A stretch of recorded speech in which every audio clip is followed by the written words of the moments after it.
Aachen, Germany, October 1944. A four-story air raid bunker on Rütcherstrasse, its walls of reinforced concrete more than a meter thick.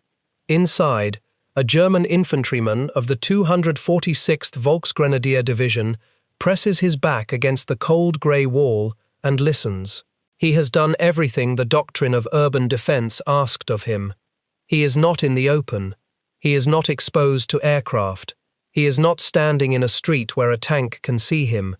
He is inside a structure engineered specifically to survive bombs falling from the sky, sheltered by concrete that has already shrugged off high explosive shells landing nearby. Every rule of city fighting that he has been taught and that the German army had learned at terrible cost in places like Stalingrad told him the same thing. In a city, the defender holds the advantage. The attacker must come to him. The attacker must climb the stairs, clear the rooms, expose himself in doorways and stairwells, and pay in blood for every floor. A man behind thick walls in a building he knows, waiting for an enemy he can hear coming, is a man who should live long enough to make that enemy bleed. He has done everything right, and then the wall he is leaning against ceases to exist. There is no infantry assault to announce it. No grenade through the window, no rifle section rushing the door. Instead, there is a single flat crack from somewhere down the street, closer than any artillery has a right to be, and then the world becomes concrete dust and pressure, and the collapse of something that was supposed to be permanent. The men who survive in that bunker, the ones taken prisoner in the days that follow, describe the experience to American interrogators in a way that recurs again and again across the reports filed during the battle. They were not beaten out of the building. The building was taken away from them. It is a strange thing for a soldier to complain about. He is not saying the Americans fought harder, or that his comrades broke, or that he was outnumbered in the room. In fact, the garrison inside Aachen outnumbered the American infantry sent to take the city. He is saying something closer to a violation of the rules. He was inside solid cover, and the solid cover did not matter. The thing that killed the men around him did not bother to come inside and find them. It simply removed the walls that were the entire point of being there. The German commander in Aachen would put the feeling into a single sentence before the battle ended. When the Americans start using 155mm guns as sniper weapons, he said, it is time to give up. That sentence is the whole story in miniature, and by the end of this account you will understand exactly what he meant, why it was accurate, and why it broke the will of men who had already survived the worst the war could throw at them. Because here is the puzzle worth sitting with. Urban combat, historically, is the great equalizer. It is where numerically weaker and materially poorer defenders have again and again bled powerful attacking armies white. The Germans knew this better than almost anyone alive in 1944. They had watched their own Sixth Army get swallowed whole in the ruins of Stalingrad, where Soviet defenders turned individual apartment blocks and a grain silo and a tractor factory into fortresses that cost weeks and thousands of lives. Rubble helps the defender. Cellars help the defender. Narrow streets channel tanks into killing zones and strip away the attacker's advantages in maneuver and observation. A city is supposed to be the place where firepower stops being decisive, and raw human courage and cunning take over. So why, in Aachen, did that logic collapse? Why did German soldiers defending stone buildings in a medieval city, dug into cellars, connected by tunnels and sewers, backed by the fanatical order to hold to the last man, find themselves not slowly grinding down the attacker, but being systematically deleted from the map, building by building, often by an enemy who never once had to charge their position? The answer is not that American infantry were braver or more numerous. They were neither. The answer is not superior tactics of the kind we usually mean, clever flanking, and better small unit leadership. The answer is that the American army brought into the streets of a German city a weapon and a philosophy that refused to play the game of urban warfare by its traditional rules. To understand why that weapon was so devastating, and why the Germans had no real answer to it, you have to understand four separate things. You have to understand an idea that was born not in Europe, but on the dusty plains of Oklahoma, 2 decades before the war. You have to understand the machine itself, an ungainly, half-forgotten piece of equipment that the American army had very nearly thrown away. You have to understand the tactical method that the American infantry built around it in the space of a single week of fighting, and you have to understand what all of it did to the mind of the man on the receiving end.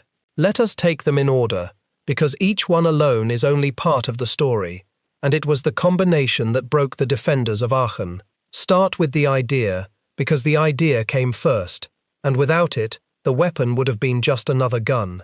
In the years between the two world wars, the United States Army was a small, poor, unglamorous institution. It had been slashed to the bone after the First World War, and through the lean years of the 1920s and the Great Depression, it survived on tiny budgets, obsolete equipment, and the patience of a professional officer corps that had very little to do but think. And in one particular corner of that army, at the Field Artillery School at Fort Sill, Oklahoma, a handful of officers spent those quiet years thinking very hard about a single problem.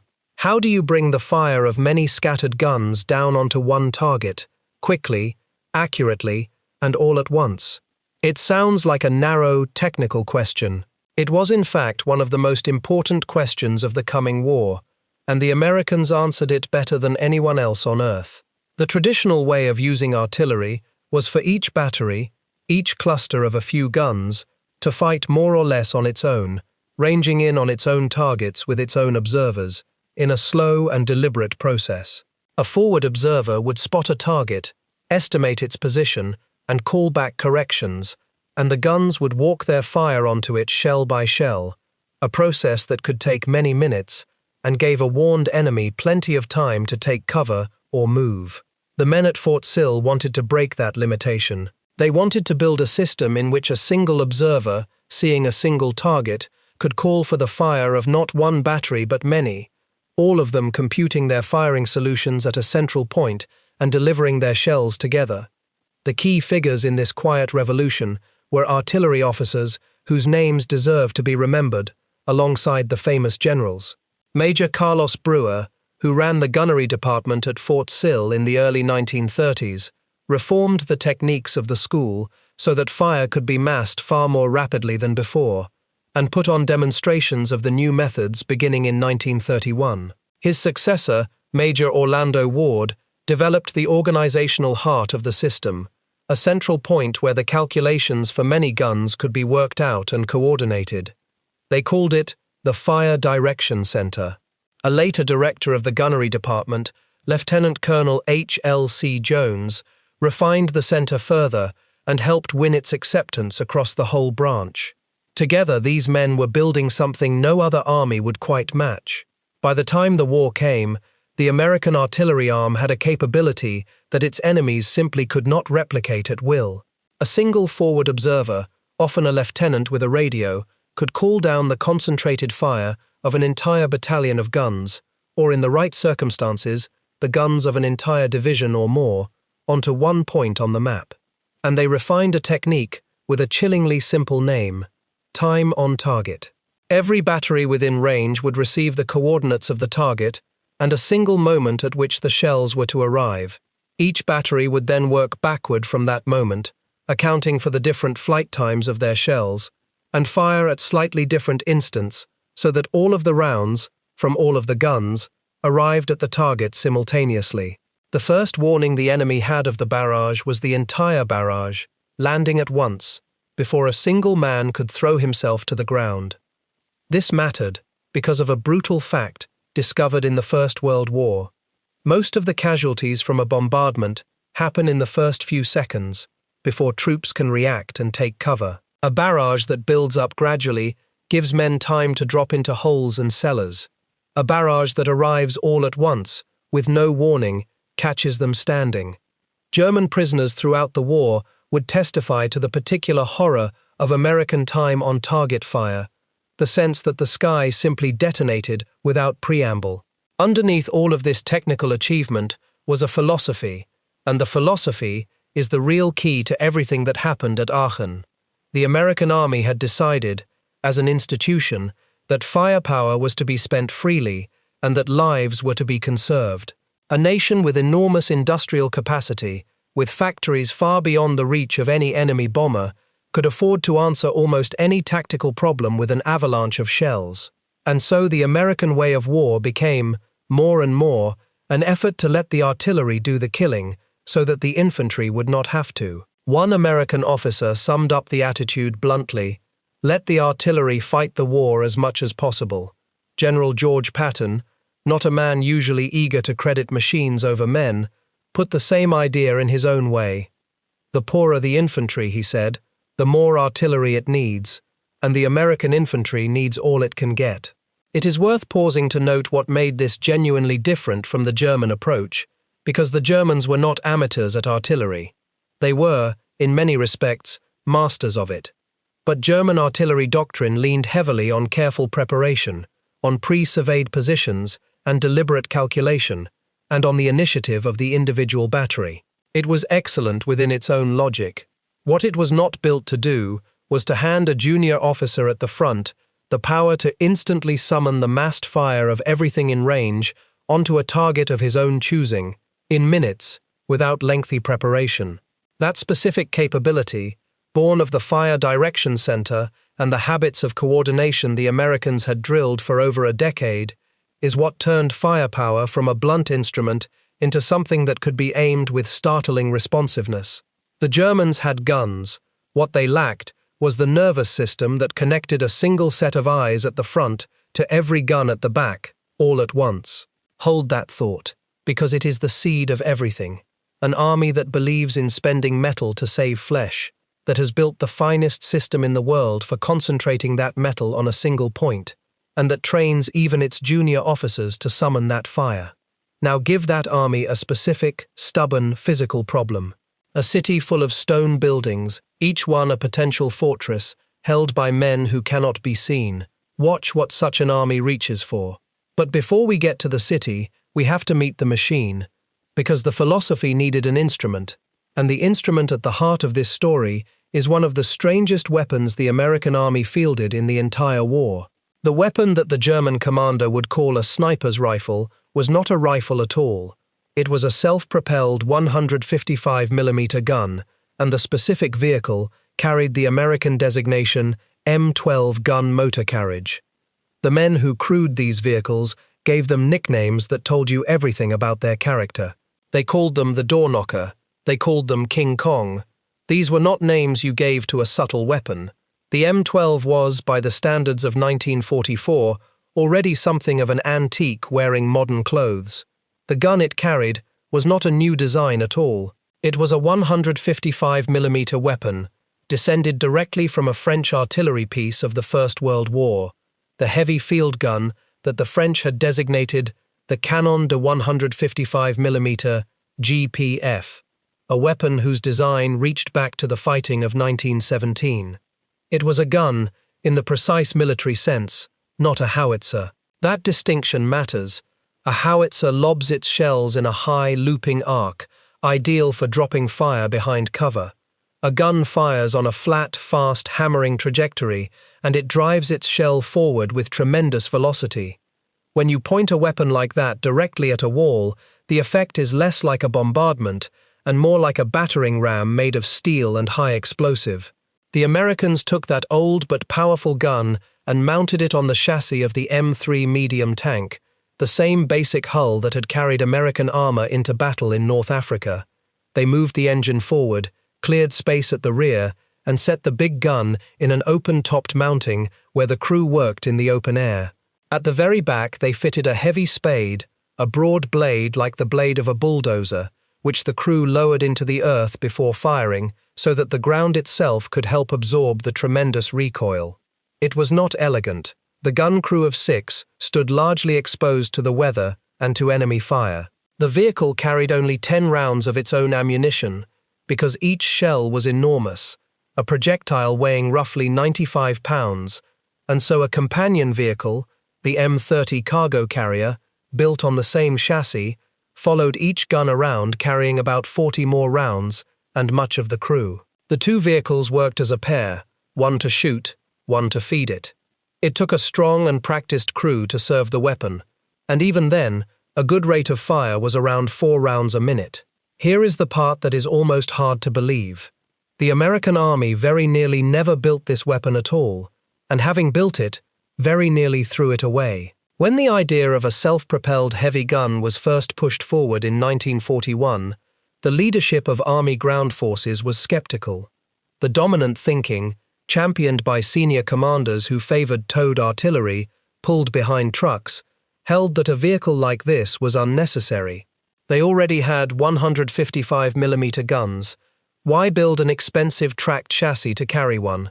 The pilot vehicle went to Aberdeen Proving Ground for testing in February of 1942, and it performed impressively.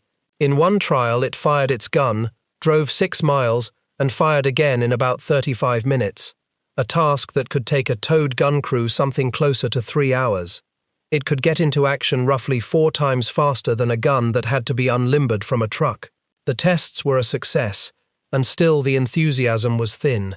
An initial order was placed and then capped. In total, only 100 of these vehicles were ever built, 60 in 1942 and 40 more in 1943, and then production ended. For a time, the army seemed to regard them as an answer to a question nobody had asked. Many were shunted into training roles or simply parked. In October of 1943, Army ground forces formally declared it had no further need for them. And then someone reconsidered.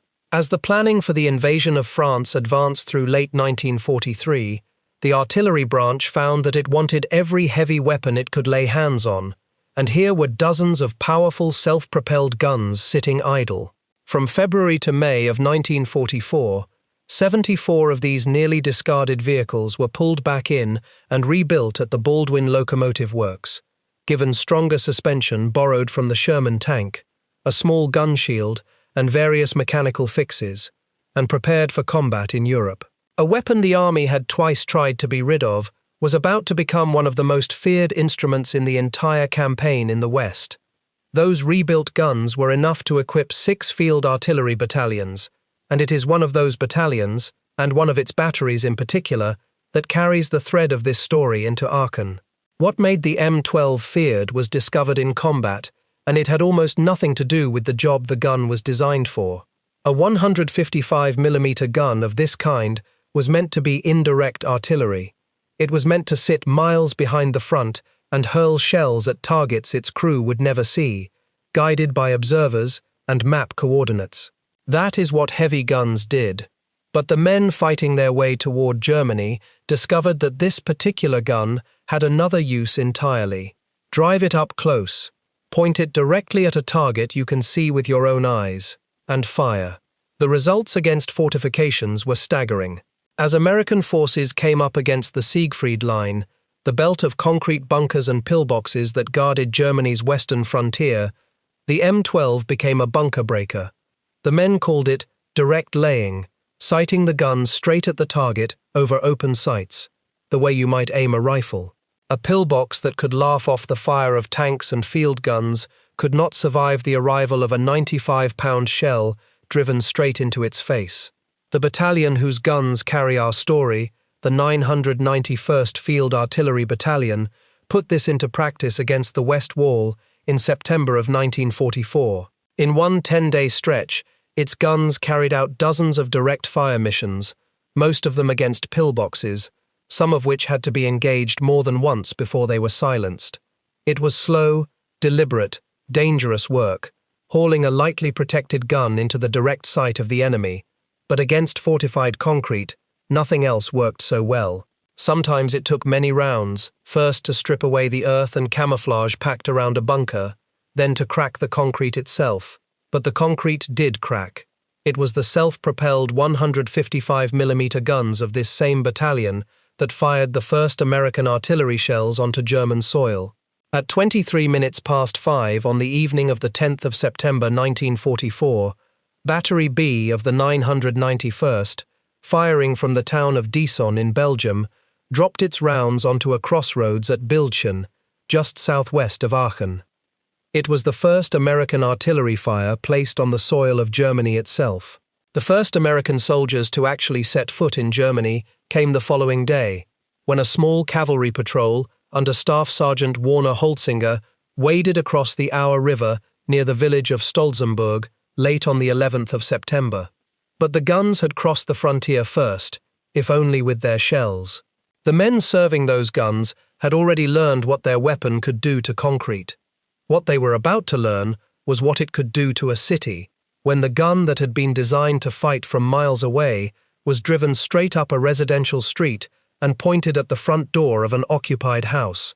Before we follow that gun into Aachen, if you are the kind of person who wants the real mechanism behind the history, the actual reason things happened, rather than the myth, consider subscribing. This channel exists to get these details right, and a like genuinely helps this kind of careful history reach more people who care about it. Now, to the city itself. Aachen was not chosen for its military value. In cold tactical terms, the city was close to worthless. Its road and rail networks were not vital, and much of its infrastructure was already wrecked. What made Aachen matter was history and symbolism, and in the autumn of 1944, symbolism was worth dying for on both sides. Aachen was the ancient capital of Charlemagne, the city where the emperors of the Holy Roman Empire had been crowned across 7 centuries. It was, in the language of Nazi mythology, a cradle of the German imperial idea, the first of the empires that the Third Reich claimed to inherit. And it had a distinction that mattered even more in that particular month. It was the first major German city to stand directly in the path of the Western Allies. It would be the first great city of the Reich to face capture. For Hitler, that made it non-negotiable. The order came down that Aachen was to be held to the last man, the last shell, the last bullet. This was not a city to be traded for tactical advantage.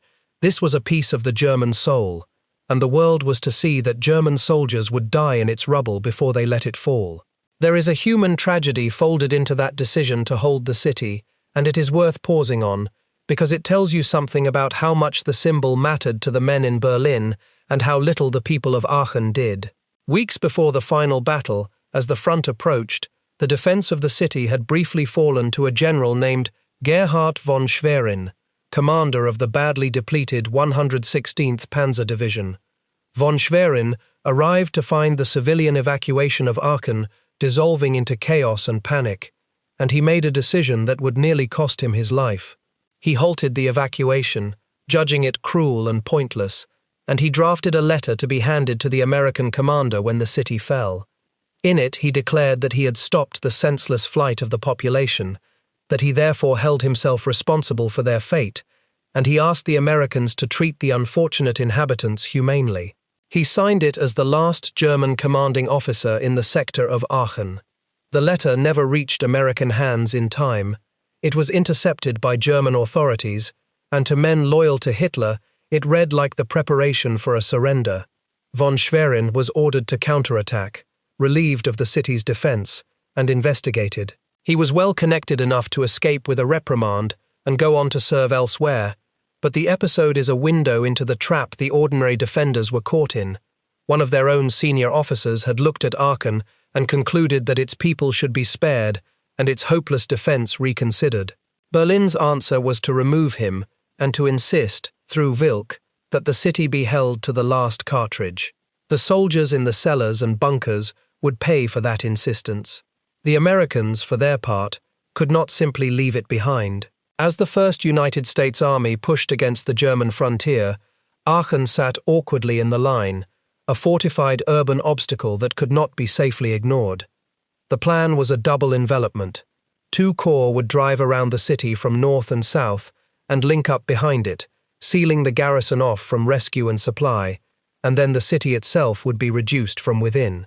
To the south, the 7th Corps under Major General Joseph Lawton Collins contained the 1st Infantry Division, the famous Big Red one of the most experienced formations in the entire American Army. To the north, the 19th Corps drove the 30th Infantry Division, nicknamed Old Hickory, along with armored support, to close the ring.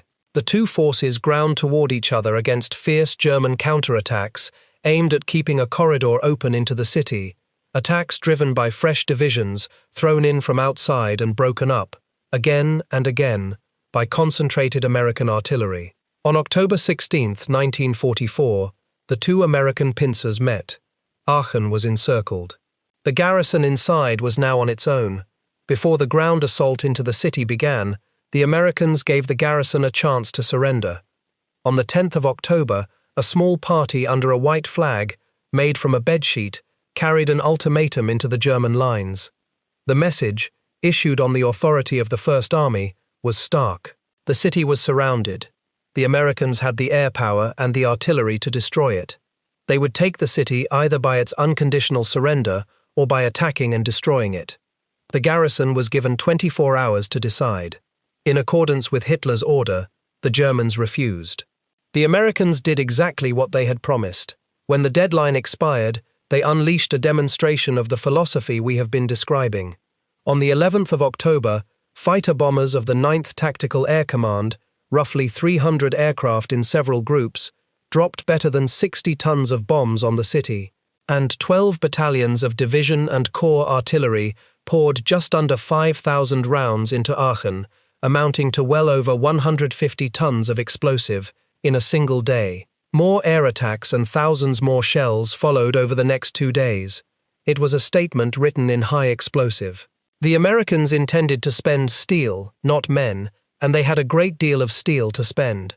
The job of actually taking the city on the ground fell to a single regiment of the 1st Infantry Division, the 26th Infantry Regiment, under Colonel John Seitz. And here is the first sign of just how strange this battle would become. That regiment went into a major German city with only 2 of its 3 battalions available for the assault. 2 battalions, perhaps 2,000 men, and well under their paper strength, to clear a defended city held by a garrison that outnumbered them. Every rule of military planning says this is backward.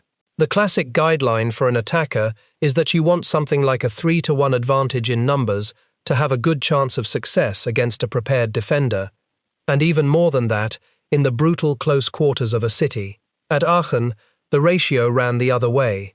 The defenders had the numbers, and so the Americans did the thing their whole doctrine had prepared them to do. They substituted machines for men. They took their 2 thin battalions of infantry and lavished upon them tanks, tank destroyers, combat engineers, air support, and, crucially, the heavy guns. The 2 battalion commanders who would run this fight deserve to be known, because what they built in the following days became a template that armies would study for generations.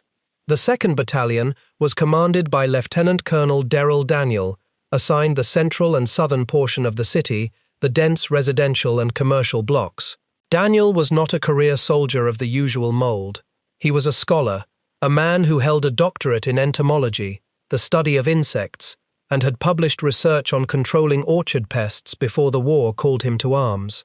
He would bring a methodical, systematic cast of mind to the problem of taking a city apart. The 3rd Battalion was commanded by Lieutenant Colonel John Corley, assigned the Northern Industrial District and the high ground beyond it. Corley was a fighter, a West Point boxer turned soldier who would end his career as one of the most decorated men in the history of the American Army, with 2 Distinguished Service Crosses and 8 Silver Stars to his name across this war and the next. They knew they could not win a fair fight in that city, so they refused to fight one. Consider the situation from the German side, because at first it looked extremely promising for the defense. The garrison was built around the 246th Volksgrenadier Division, and on the 12th of October, command passed to a colonel named Gerhard Wilk, a former tactics instructor. His force was a patchwork. There were solid infantry, yes, but also Luftwaffe ground personnel, naval troops, and police pressed into the role of riflemen, many with little training for what was coming. They were stiffened by a small but dangerous battle group of Waffen-SS troops who had infiltrated into the city, perhaps 150 to 200 hard men drawn from the 1st SS Panzer Division, the Leibstandarte, under an officer named Herbert Rink. This force, known simply as SS Battalion Rink, came from the 1st Regiment of Panzer Grenadiers of that division, and it was exactly the sort of fanatical corps that could hold a shaky defense together. They held a stone city, a place of old heavy buildings with thick masonry walls, deep cellars, and a warren of connecting passages and sewers beneath the streets. Their plan was drawn straight from hard-won experience, Run the defense through the interior of the city. Turn buildings into strongpoints. Put machine guns in cellars and snipers in the upper floors. Let the Americans come into the narrow streets where their tanks would be vulnerable and their numbers would not help them, and make them pay for every block. It was the Stalingrad model, the very model that had cost the German army so dearly when it was on the attack, now turned to German advantage on the defense. It should have worked. Against most armies in most circumstances, it would have. What the defenders of Aachen did not fully grasp was that the American method for taking a city had almost nothing in common with the fight they were braced for. The German plan assumed the attacker would do what attackers in cities had always done. Come into the buildings, climb the stairs, clear the rooms one by one, floor by floor, in the vicious close quarters where a defender in a prepared position could kill many attackers before he fell. That kind of fighting favors the man who is waiting. It rewards the defender's knowledge of the ground, his prepared firing positions, his ability to fall back through connected buildings and reappear where he is not expected. The whole German defense was engineered to force exactly this kind of battle and to win it by attrition. Daniel and Corley looked at that problem and decided they would not solve it on the enemy's terms. Their infantry would not climb into contested buildings to be killed in the stairwells if there was any way to avoid it. Instead, Daniel gave his method a blunt three-word summary: knock them all down. The principle was simple and merciless. Do not clear a defended building room by room if you can destroy the building instead. Do not send riflemen up a staircase into a machine gun if you can collapse the structure on top of it. Reverse the entire logic of urban combat. Make the buildings, the defender's greatest asset, into his grave. To do it, they organized their assault into small combined arms task forces built around firepower rather than numbers. A typical grouping put a single rifle company together with a handful of tanks or tank destroyers, a pair of anti-tank guns, bazooka teams, heavy machine guns, and a flamethrower. Daniel layered his supporting fire in careful zones. Mortars and light artillery worked the ground just ahead of his infantry, medium artillery a little farther out, and the heavy guns and aircraft farther still, so that a curtain of fire moved ahead of the advance at every range. The infantry moved cautiously along the edges of the streets, hugging the walls, using smoke to blind German observers, while the armored vehicles rolled up the street and fired directly into the buildings ahead. The idea was to drive the German defenders down out of the upper floors and into the cellars, and then to deal with them there with grenades and, when necessary, with fire. The engineers blew holes through the interior walls of buildings so that American infantry could move from house to house through the walls themselves. Mouse-holing, they called it, rather than stepping out into streets that German machine guns had carefully ranged. The sewers, the defenders' secret highway beneath the city, were hunted down, grenaded, and blocked. When Daniel's men opened their assault, they did it with a gesture that captured the whole spirit of the thing. Every soldier in the leading wave hurled a grenade into the German forward positions at once, and then the whole line came on shouting and firing. For the men doing it, the work was exhausting and claustrophobic in a way that open field fighting was not. Progress was measured not in miles, but in buildings, in floors, in rooms. A squad might spend an hour reducing a single house, tossing grenades ahead of themselves through the holes the engineers had blown, working room by room in the dark and the dust, never certain whether the next cellar held a terrified conscript ready to surrender or a fanatic with a machine pistol. Behind them, the city they had already taken had to be held, because German soldiers who knew the ground could and did filter back through the sewers and the connected cellars to reappear in areas thought to be clear. It was nerve-wracking, filthy, close-range fighting, and the whole point of the method was to hand as much of the killing as possible to the machines, so that these men would not have to do all of it themselves. It was methodical, it was slow, and it was designed above all to spend ammunition instead of lives. And the amount of ammunition it spent was staggering. Daniel's battalion alone, in the course of the fighting, poured out thousands of mortar rounds, tens of thousands of machine gun rounds, thousands of hand grenades, and flamethrower fuel by the gallon. This was a battle in which the Americans deliberately substituted metal for flesh, expending shells so that they would not have to expend men. It was the American way of war distilled to its essence. If you have factories and you have supply lines that the enemy cannot touch, then the cheapest thing you can spend is firepower, and the most precious thing you can save is the life of your own infantry. But even this method ran into a wall, and the wall was literal. As Daniels and Corley's task forces worked deeper into the city, they kept encountering buildings that would not fall. Aachen was an old city, and many of its structures were built of heavy stone with walls of a thickness that modern construction had long abandoned.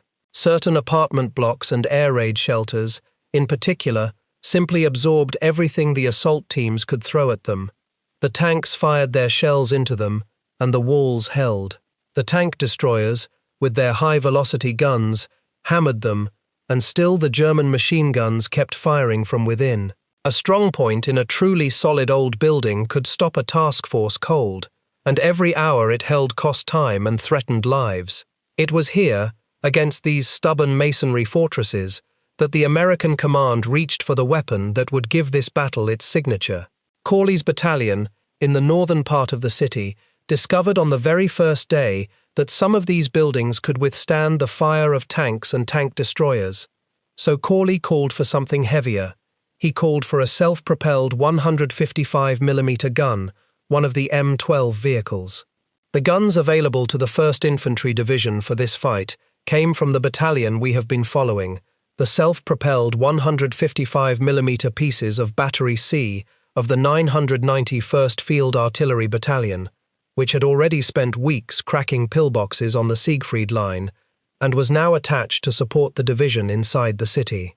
They brought that enormous gun forward, pointed it directly at one of the sturdy buildings that had defied the tanks, and fired. Early the next morning, the weapon proved its worth in its first real test. With a single shot, it practically leveled one of the buildings that had stopped the advance. One shot.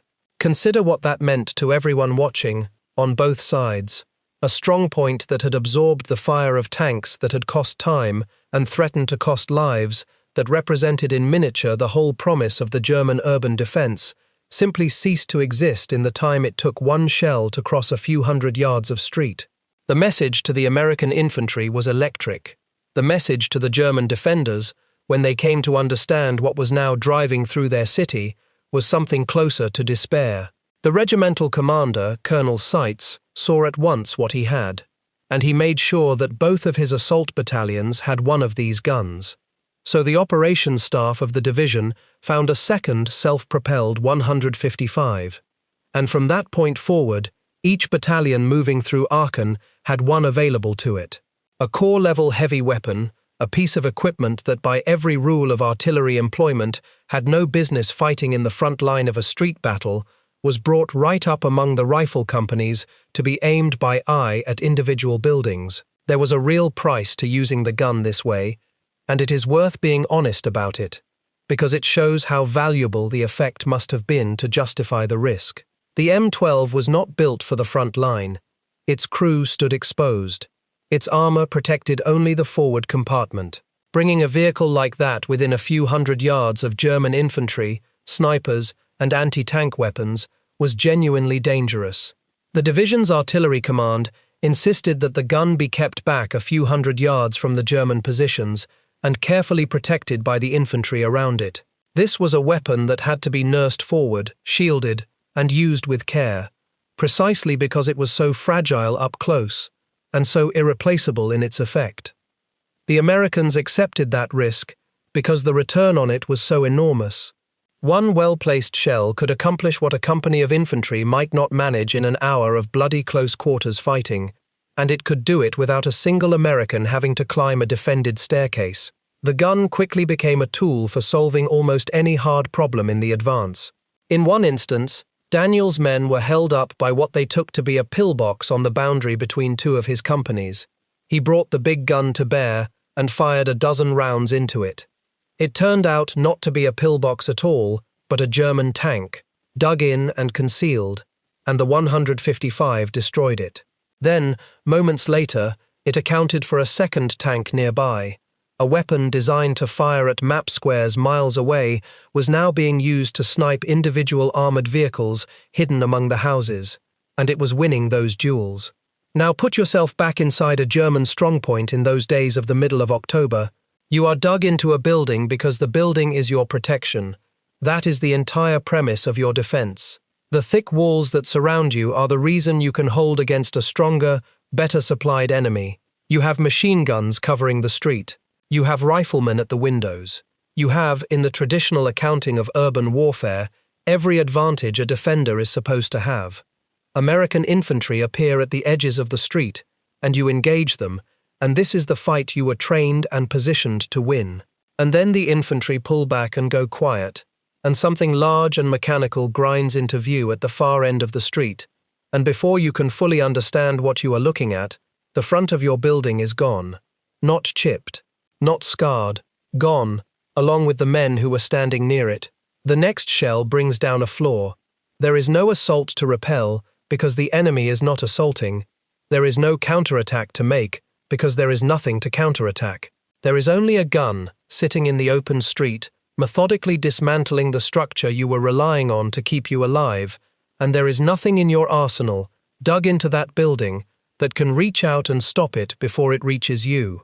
This is why the German prisoners spoke the way they did. In the traditional model of city fighting that they had trained inside, the defender's death, if it came at the hands of an attacker who had entered his space, who had exposed himself to do it, who had earned that ground by paying for it. The building was a contract. Hold the building, and you make the enemy pay. What the self-propelled 155mm gun did was tear up that contract. It made the building irrelevant. It attacked the ground the defender occupied, rather than the defender himself, and it did so with a mass of destruction that no amount of concealment or fortification inside that ground could survive. The cover was not overcome. The cover was deleted, and the men inside it deleted along with it. The fighting did not go entirely the Americans' way, and it is worth being honest about the hard days, because they show how much even a broken enemy could still cost. Some of the fiercest combat centered on the high ground to the north of the city, a hill the Americans called Observatory Hill for the tower on its summit, and on the parkland below it, where a grand hotel, the Quellenhof, had been turned into a German command post and strongpoint. On the 15th of October, just as Corley pushed a force toward that high ground, the men of SS Battalion Rink, reinforced by other German troops in the city, launched their most determined counterattack of the battle. They opened with a heavy mortar barrage and struck Corley's companies from 3 directions at once, tanks and assault guns working together with the dismounted SS infantry. The fighting came down in places to a hand-to-hand struggle. One of his companies was pushed back after about an hour, and the Germans briefly recovered ground around the hotel and the park. For a moment, the careful American advance was thrown onto its heels, but a counterattack, however brave, put German soldiers out in the open, moving, visible, and that was the one thing the American system punished most efficiently of all. The attack was contained and beaten down, and within a few days, Corley's men resumed their grinding advance. On the 18th of October, they stormed the Quellenhof itself. A platoon fought its way into the marble lobby of the hotel and cleared it floor by floor, driving the surviving defenders down into the basement.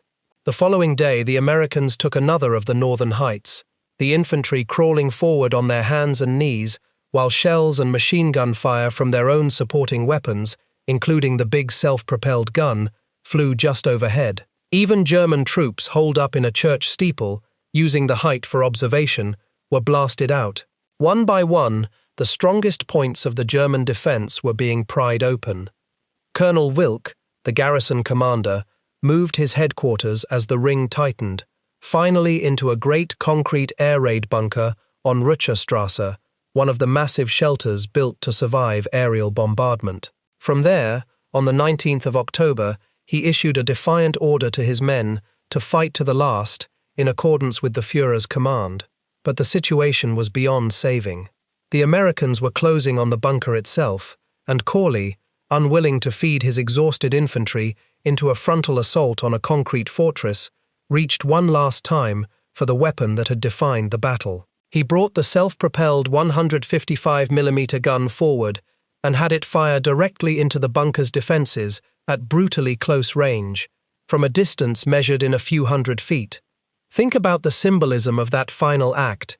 A bunker is the ultimate expression of the idea that thick walls keep you safe. It is a building whose entire purpose is to survive the heaviest blows an enemy can deliver. And here was a gun being driven up the street to fire into it point blank. The same logic that had leveled buildings across the whole city now applied to the strongest structure of all.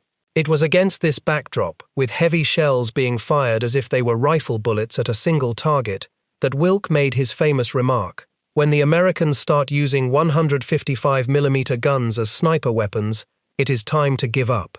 That sentence is worth taking apart, because it is not just a colorful line. It is an accurate technical description of what had happened to him, delivered by a professional who understood exactly what was killing his command.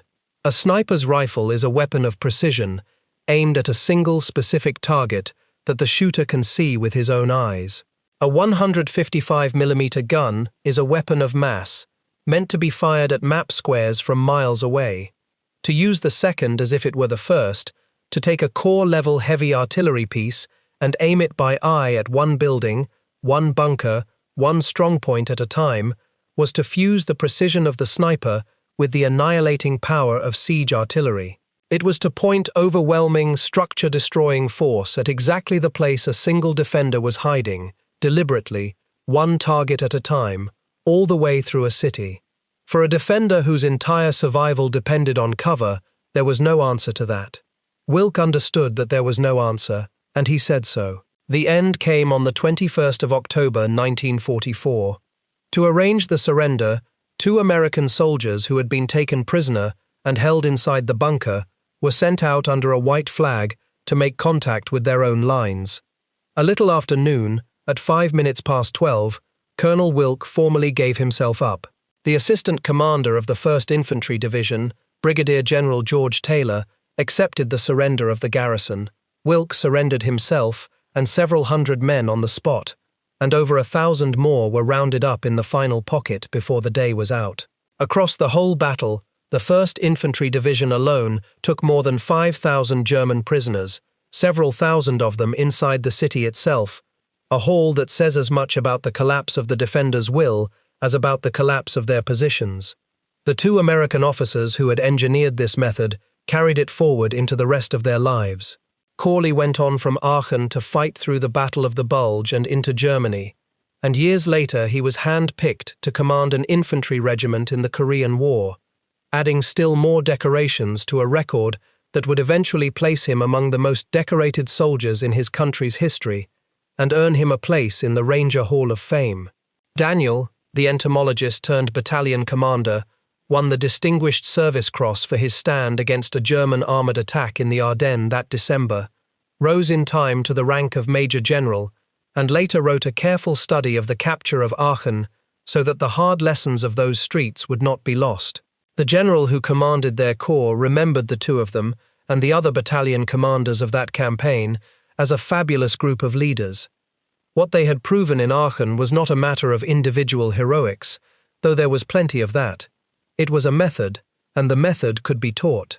Aachen, the ancient imperial city that Hitler had ordered held to the last man, had fallen. It was the first major German city to be captured by the Western Allies. Roughly 85% of it lay in ruins. The cost had been heavy on both sides. The wider American campaign for the city and its approaches ran to more than 7,000 casualties. The German defenders lost thousands more, and thousands were marched away into captivity as the resistance collapsed. But within the city itself, the 2 under-strength American battalions that had done the fighting had accomplished something that the raw arithmetic of the battle said should have been impossible. Outnumbered, in terrain that favored the defender, against an enemy under orders to die in place, they had taken the city, and had done it without the catastrophic infantry losses that a conventional room-by-room clearance of that city would have produced. They had done it by refusing to fight the battle the Germans had prepared for. So step back and ask the question that the whole story has been circling. Why did the traditional advantages of the urban defender fail so completely at Aachen? The Germans had the numbers in the city. They had the fortified buildings. They had the cellars and the tunnels and the sewers. They had the fanatical will to hold and the direct order to die trying. Every ingredient that had made cities into meat grinders for attacking armies throughout the war was present. And it did not save them. The temptation is to answer that the Americans simply had more firepower and to leave it there. But that is too shallow, and it misses the actual mechanism. Plenty of armies had heavy artillery. The Germans themselves had superb artillery and knew how to use it. Firepower alone was not the answer. The answer was a specific idea about how to apply that firepower. The idea that had been taking shape on the plains of Oklahoma 15 years before, and that came together in the streets of Aachen in its purest and most literal form. That idea was this: the enemy's cover is not the problem. The enemy's cover is a distraction. Do not think of a defended building as a fortress you must storm. Think of it as a location, a patch of the city that the enemy happens to occupy. And if you can identify the location, you do not need to enter it, or clear it, or expose your men to the defenders inside it. You need only to deliver enough destructive force to that location that the distinction between the defender and the rubble stops mattering. The building is not an obstacle to be overcome by courage, it is a coordinate to be serviced by fire. The self-propelled 155mm gun was the perfect instrument for that idea, because it took the annihilating power that American artillery normally delivered, invisibly from miles away, and made it visible, immediate, and precise. It pointed the destroying force of heavy artillery at a single defended building and fired it like a rifle. And in doing so, it stripped the urban defender of the one thing his entire way of fighting depended upon, the belief that being inside solid cover meant being safe from anything short of an attacker willing to come in after him. The Germans in Aachen were not fools, and they were not cowards. Their defense was competent, and in places ferocious, and their counterattack on Observatory Hill proved they could still hurt the Americans badly when they caught them in the open. Their soldiers understood urban combat as well as any troops in the world, and they had prepared exactly the kind of fight that had defeated attacking armies before.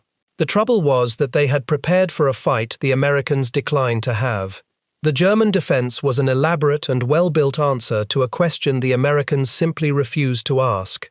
The Germans had asked, "How we make the enemy pay in blood to come into our buildings and dig us out?" The Americans answered, "We are not coming into your buildings, we are going to take your buildings away from you." There is a final irony worth sitting with, and it ties the machine back to the idea that produced it. The M12, the weapon at the center of all this, was not some war-winning secret project lavished with resources. It was the opposite. It was an old gun on an aging chassis, a design the army had nearly cancelled, had built in tiny numbers, had lost interest in, and had literally declared surplus before pulling a portion of them back out of storage almost as an afterthought before the invasion. Only 100 of them were ever made. It was ungainly, exposed, thinly protected, and slow to serve. By every conventional measure of military value, it was a marginal weapon. And in the streets of Aachen, it became one of the most psychologically shattering instruments the Germans faced, not because of what it was, but because of the idea it was used to express. That is the real lesson buried in this story, and it is a lesson about ideas more than about machines. The German model of urban defense rested on a single unspoken promise, that walls keep you alive, that a man who cannot be reached cannot be killed. It was a promise that had held true across centuries of siege warfare, and it was the foundation on which every cellar, strongpoint and tunnel and fortified house in Aachen had been built. The American method did not outfight that promise. It simply refused to honor it. To an army that treated a building as a coordinate rather than a fortress, the thickness of a wall was not a measure of safety, but a measure of how many shells the wall would absorb before it came down. And there was always another shell. The men who had staked their lives on the old promise died in their cellars trying to understand why it had failed them, when in truth, it had not failed. It had been quietly made obsolete by people they would never meet, working on a problem they had never imagined, in a country most of them would never see. Colonel Wilk understood it in the end, standing in a bunker that was supposed to be indestructible, while a gun designed to be fired from miles away methodically took it apart from across the street. When the Americans start using 155mm guns as sniper weapons, he said, it is time to give up. He was not describing a weapon, he was describing the collapse of an entire way of thinking about how men survive in a city at war. He had built his defense on the promise that walls keep you alive, and the American army, patiently, methodically, one leveled building at a time, had simply stopped believing in walls. If this account gave you something to think about, a like helps it reach more people, and subscribing means you will be there for the next deep dive into the parts of this war that rarely make it into the standard histories. Thank you for watching.